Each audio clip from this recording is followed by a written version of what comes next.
श्री मायाकारा शंकर शंकर शंकर शंकर श्री मायाकारा शंकर शंकर शंकर शंकर ಶ್ರೀ ಗುರುಭ್ಯೋ ನಮಃ. ಮಾಯಕಾರ ಪ್ರಭುವೇ ನಮಃ. ನಾನು ನಿಮ್ಮ ವಿದ್ವಾನ್ ಗುರು ಮಧು ದೀಕ್ಷಿತ್ ಮಾತಾಡ್ತಾ ಇರುವಂಥದ್ದು. ಗಣೇಶ ದೇವಿ ವಾಗ್ದೇವಿ ಮಮ ವಾಕ್ಯ ಸಿದ್ಧಿ ಕುರು ಸ್ವಾಹ. ಓಂ ನಮೋ ಭಗವತಿ ಚಾಮುಂಡೇಶ್ವರಿ ಮಲಯಾಳ ಸ್ವರೂಪಿಣಿ ಸರ್ವಸಿದ್ಧಿಕಾರಿಣಿ ಸತ್ಯಂ ಬ್ರೂಹಿ ಸ್ವಾಹ.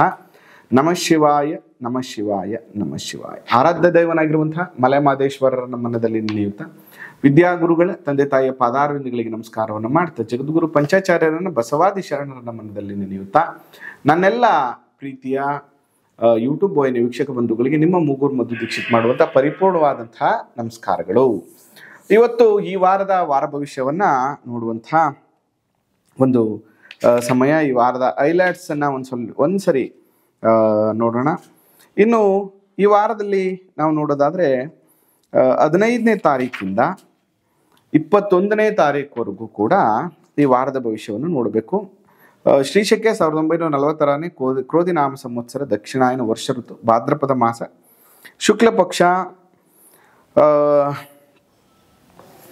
ಭಾನುವಾರ ಪ್ರದೋಷ ಪೂಜೆ ಇರುವಂಥದ್ದು.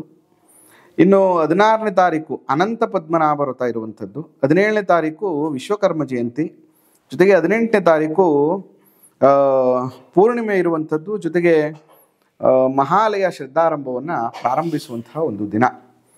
ಇನ್ನು 19ನೇ ತಾರೀಕಿಂದ ಮಹಾಲಯ ಪಕ್ಷ ಆರಂಭ ಆಗ್ತಾ ಇದೆ ಮತ್ತು 21ನೇ ತಾರೀಕು ಸಂಕಷ್ಟಾರ ಚೌತಿ ಇರುವಂಥದ್ದು. ಇದು ಈ ವಾರದ ಹೈಲೈಟ್ಸ್. ಇನ್ನು ಮೇಷರಾಶಿಯವರ ಫಲಾಫಲಗಳ ಬಗ್ಗೆ ನೋಡೋದಾದ್ರೆ ಮೇಷರಾಶಿಯವರಿಗೆ ಈ ವಾರ ಹೇಗಿದೆ ಅಂತ ನೋಡೋಣ.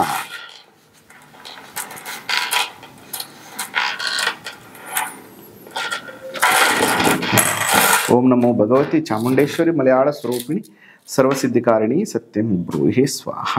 ನಮಃ ಶಿವಾಯ ನಮಃ ಶಿವಾಯ ನಮಃ ಶಿವಾಯ. ಮೇಷರಾಶಿಯವರ ಫಲ ನೋಡೋಣ.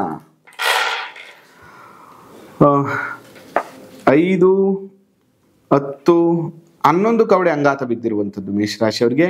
ಕಷ್ಟ ಉಂಟು, ಸ್ವಲ್ಪ ಕಷ್ಟ ಆಗತ್ತೆ ಈ ವಾರ. ಬಟ್ ವಾರದ ಕೊನೆಯಲ್ಲಿ ಸ್ವಲ್ಪ ಅನುಕೂಲ ಆಗುವಂಥದ್ದು ಆಗತ್ತೆ. ಎಚ್ಚರಿಕೆಯಿಂದ ಕೆಲಸವನ್ನು ಮಾಡಬೇಕು, ಇಲ್ಲ ಧನ ಮಾನ ಹಾನಿ ಆಗುವಂಥ ಸಾಧ್ಯತೆ ಇರ್ತದೆ.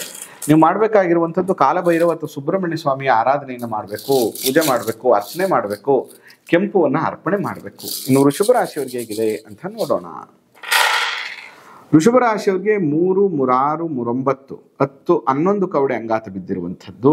ಕಷ್ಟ ಉಂಟು, ವಾರದ ಕೊನೆಯಲ್ಲಿ ಸ್ವಲ್ಪ ಅನುಕೂಲ ಆಗುತ್ತೆ. ಎಚ್ಚರಿಕೆಯಿಂದ ಇರಲಿಲ್ಲ ಅಂದ್ರೆ ಧನ ಮಾನ ಹಾನಿ ಆಗುವಂಥ ಸಾಧ್ಯತೆ ಇರ್ತದೆ. ವೃಷಭ ರಾಶಿಯವರು ಕೂಡ ಈ ವಾರ ಅಷ್ಟೊಂದು ಪಾಸಿಟಿವ್ ಆಗಿಲ್ಲ, ಸ್ವಲ್ಪ ಹುಷಾರಾಗಿರ್ಬೇಕು. ಲಕ್ಷ್ಮೀ ದೇವಸ್ಥಾನಕ್ಕೆ ಜೇನುತುಪ್ಪವನ್ನು ಅರ್ಪಣೆ ಮಾಡಿ, ಅದರಿಂದ ಸ್ವಲ್ಪ ಪ್ರಾಬ್ಲಮ್ಸ್ಗಳು ಕಮ್ಮಿ ಆಗತ್ತೆ. ಮತ್ತೆ ಮಿಥುನ ರಾಶಿಯವ್ರಿಗೆ ಹೇಗಿದೆ ಅಂತ ನೋಡೋಣ. ಮಿಥುನ ರಾಶಿಯವ್ರಿಗೆ 3, 6, 6, 1, 7, 7, 3, 10, 12 ಕವಡೆ ಅಂಗಾತ ಬಿದ್ದಿರುವಂಥದ್ದು. ಕಳ್ಳರಿಂದ ಕಂಟಕಗಳು, ಜೋಕೆ ರಾಜ್ಯಾಧಿಕಾರಿಗಳಿಂದ ಪೀಡೆ ಸೌಖ್ಯವಿಲ್ಲ. ಜಾಗ್ರತೆಯಿಂದ ಕೆಲಸವನ್ನ ಮಾಡಬೇಕು, ಇಲ್ಲ ಅಂದ್ರೆ ತೊಂದರೆ ಆಗತ್ತೆ. ಮಿಥುನ ರಾಶಿಯವರು ಕೂಡ ಈ ವಾರ ಚೆನ್ನಾಗಿಲ್ಲ. ವಿಷ್ಣುವಿಗೆ ಸಂಬಂಧಪಟ್ಟಂತ ಯಾವುದಾದ್ರೂ ಒಂದು ದೇವಸ್ಥಾನದಲ್ಲಿ ನಿಮ್ಮ ಹೆಸರಲ್ಲಿ ಒಂದು ಅರ್ಚನೆಯನ್ನ ಮಾಡಿಸಿ. ಇನ್ನು ಕರ್ಕಾಟಕ ರಾಶಿಯವ್ರಿಗೆ ಹೇಗಿದೆ ಅಂತ ನೋಡೋಣ. ಕರ್ಕಾಟಕ ರಾಶಿಯವ್ರಿಗೆ 3, 3, 6, 7 ಕವಡೆ ಅಂಗಾತ ಬಿದ್ದಿರುವಂಥದ್ದು. ಧನಲಾಭವಿದೆ, ಬಂಧುಗಳ ದರ್ಶನದಿಂದ ಕಾರ್ಯಗಳು ನೆರವೇರುತ್ತದೆ, ಮನೆಯಲ್ಲಿ ಮಂಗಳ ಕಾರ್ಯಗಳು ನೆರವೇರುತ್ತದೆ, ಕಾರ್ಯದಲ್ಲಿ ಯಶಸ್ಸು ಮತ್ತು ಲಾಭವು ಪ್ರಾಪ್ತಿಯಾಗುತ್ತದೆ. ಇದು ಕರ್ಕಾಟಕ ರಾಶಿಯವರಿಗೆ. ಇನ್ನು ಸಿಂಹ ರಾಶಿಯವ್ರಿಗೆ ಹೇಗಿದೆ ಅಂತ ನೋಡೋಣ. ಸಿಂಹ ರಾಶಿಯವ್ರಿಗೆ 3, 3, 6, 9, 10 ಕವಡೆ ಅಂಗಾತ ಬಿದ್ದಿರುವಂಥದ್ದು. ಸುಖ ಭೋಜನ, ಆಪ್ತ ಮಿತ್ರರ ದರ್ಶನ ಸುಖವಿದೆ, ಕಾರ್ಯದಲ್ಲಿ ಅನುಕೂಲವೂ ಇದೆ. ಈ ವಿಚಾರದಲ್ಲಿ ಸಂಶಯವನ್ನ ಇಟ್ಕೋಬೇಡ. ಬರ್ತಾ ಇದೆ. ಸಿಂಹರಾಶಿಯವರು ಕೂಡ ಈ ವಾರ ಒಳ್ಳೆಯ ದಿನಗಳಿದೆ. ಇನ್ನು ಕನ್ಯಾ ರಾಶಿಯವ್ರಿಗೆ ಹೇಗಿದೆ ಅಂತ ನೋಡೋಣ. ಕನ್ಯಾ ರಾಶಿಯವರಿಗೆ 2, 4, 6, 8, 9 ಕವಡೆ ಅಂಗಾತ ಬಿದ್ದಿರುವಂಥದ್ದು. ಮನೆಗೆ ಬಂಧುಗಳು ಬರುವಂಥದ್ದು, ಸಮಾಜದಲ್ಲಿ ಗೌರವ ಮತ್ತು ಕಾರ್ಯದಲ್ಲಿ ಸಿದ್ಧಿ ಲಾಭ ಜಯ ಆಗುವಂತಹ ಯೋಗ ಕನ್ಯಾ ರಾಶಿಯವ್ರಿಗೆ ಇರುವಂಥದ್ದು. ಇನ್ನು ತುಲಾ ರಾಶಿಯವ್ರಿಗೆ ಹೇಗಿದೆ ಅಂತ ನೋಡೋಣ. ತುಲಾ ರಾಶಿಯವ್ರಿಗೆ 4, 4, 8, 8, 12, 13 ಕವಡೆ ಬಿದ್ದಿರುವಂಥದ್ದು. ಸರ್ಕಾರದಿಂದ ಸಹಾಯ, ಧನಲಾಭ, ಸ್ತ್ರೀ ಸೌಖ್ಯ, ಮಿತ್ರರಿಂದ ಅನುಕೂಲ, ಕೀರ್ತಿ ಬೆಳೆಯುವಂತಹ ಯೋಗ ಈ ವಾರ ನಿಮಗಿದೆ. ಇನ್ನು ವೃಶ್ಚಿಕ ರಾಶಿಯವ್ರಿಗೆ ಹೇಗಿದೆ ಅಂತ ನೋಡೋಣ. ವೃಶ್ಚಿಕ ರಾಶಿಯವರಿಗೆ 4 ನ 8 8 3 11 ಕವಡೆ ಅಂಗಾತ ಬಿದ್ದಿರುವಂಥದ್ದು. ಕಷ್ಟ ಉಂಟು, ವಾರದ ಕೊನೆಯಲ್ಲಿ ಸುಖ ಉಂಟು. ಎಚ್ಚರಿಕೆಯಿಂದ ಮಾಡಲಿಲ್ಲ ಅಂದ್ರೆ ಧನ ಮಾನ ಹಾನಿ ಆಗುವಂತ ಸಾಧ್ಯತೆ ಇರ್ತದೆ. ವೃಶ್ಚಿಕ ರಾಶಿಯವರು ಬಹಳ ಹುಷಾರಾಗಿರ್ಬೇಕು. ನೀವೇನ್ ಮಾಡ್ಬೇಕಂತಂದ್ರೆ ಸುಬ್ರಹ್ಮಣ್ಯ ಸ್ವಾಮಿ ದೇವಸ್ಥಾನಕ್ಕೆ ಹೋಗುವಂಥದ್ದು. ಜೊತೆಗೆ ಅನುಕೂಲ ಆದ್ರೆ ತೊಗರಿ ಮತ್ತು ಬೆಲ್ಲವನ್ನ ದಾನ ಮಾಡುವಂತ ಕೆಲಸವನ್ನ ಮಾಡಿದ್ರೆ ಸ್ವಲ್ಪ ಅನುಕೂಲ ಆಗುತ್ತೆ. ಇನ್ನು ಧನುರಾಶಿಯವ್ರಿಗೆ ಹೇಗಿದೆ ಅಂತ ನೋಡೋಣ.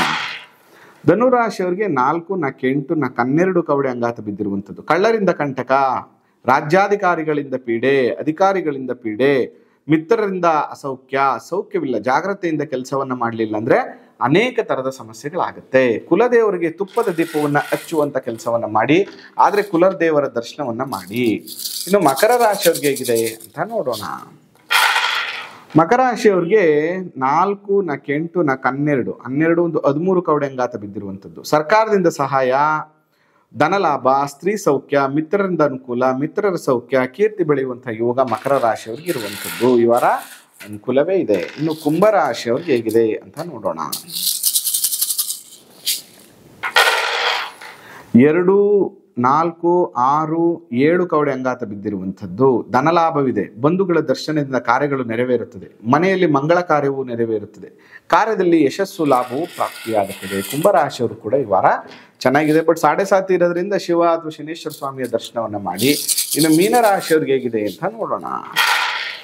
ಮೀನರಾಶಿಯವ್ರಿಗೆ 4 ನ 8 8 2 10 ಕವಡೆ ಅಂಗಾತ ಬಿದ್ದಿರುವಂಥದ್ದು. ಸುಖ ಭೋಜನ, ಆಪ್ತ ಮಿತ್ರರ ದರ್ಶನ, ಕಾರ್ಯದಲ್ಲಿ ಅನುಕೂಲ, ವಿಚಾರದಲ್ಲಿ ಸಂಶಯ ಬೇಡ, ಕಾರ್ಯವನ್ನ ಕೈಗೊಳ್ಳು, ಅನುಕೂಲ ಆಗತ್ತೆ ಅನ್ನುವಂಥದ್ದು ಮೀನರಾಶಿಯವರು ಕೂಡ ಈ ವಾರ ಇದೆ.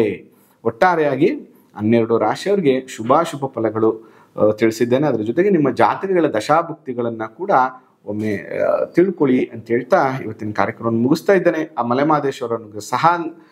ಆ ಮಲೆಮಹದೇಶ್ವರ ಅನುಗ್ರಹ ಸದಾ ನಿಮ್ಮ ಮೇಲಿರಲಿ. ನಮಸ್ಕಾರ.